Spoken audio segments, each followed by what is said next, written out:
उदालगुरि जिल्लानि कबिरालि खेराइसालियाव रंजालि बैसागु फालिदों।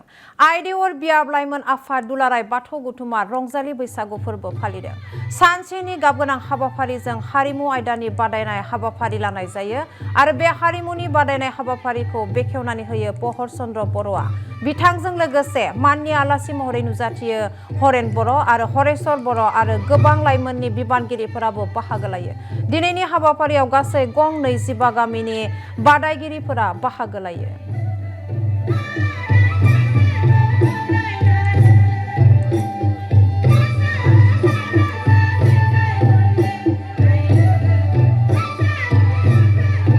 आं आइडेवर बियाब बाथौ गौथुमनि लाइमोन आफादा खुंनाय जितु नैबे खुंथाय रंजालि बैसागो फोरबोनि खुंथाय बेखौ आं दिनै बेखेवनो मोना गोजोननाय मोन्दों। बिथांमोना खावलायनाय लेखा फैनानै आं बेखेवनानै होबाय आरो बेखेवनानै आं गोजोननाय मोन्दों। जाहाथे बिथांमोननि जितु थांखि बे थांखिफोरा जाफुंसारसै। प्रत्येकट' आफादानो खुंथायफोरखौ खुंनायनि आन्दोआवहाय माखासे थांखिफोर एरसोना थायो।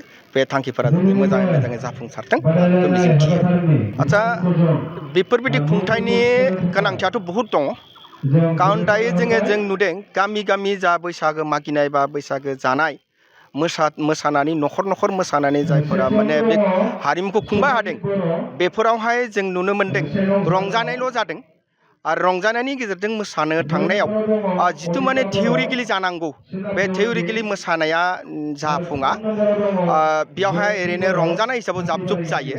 दा जों नुदों जोंहाथ' बे मोनसे बिराद मोनसे मोजां हारिमु। बे हारिमुखौ जों जुदि क्लासिकेल खालामनांगौबा अब्ला बिखौ जोंहा सोलोंनांगौ दङ आरो हान्जाफ्रा सोलोंगोन अब्लासो जेब्ला माने बाध्य जागोन। थ' दिनै हान्जाफ्रा बादायनो फैदों। बादायनो फैनाय लोगो लोगो बिथांमोना माने सोलोंनानै फैनांगौ जादों। सोरनिबा हयथ' रोंगौथि गोनां मानसिनिफ्राय होबाबो सोलोंनांगौ जादों। थ' नैबे जितु स्किल मोसानायनि आर्ट मोसानायनि जितु क्लासिकेल बेयो जाहाथे डेभेलप जाथों बिनि थाखाय बेफोरबायदि बादायलायनायनि गोनांथि दङ आरोखि।